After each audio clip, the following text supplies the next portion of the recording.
For today's video guys, update ko lang kayo. Ito na yung apple orchard sa neighbor namin. Ayan. Ayan, as you can see guys. Ayan. May mga bunga na siya guys. May mga bunga na.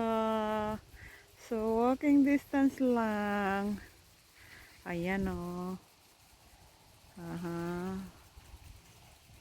Ay, nakikita ba kayo?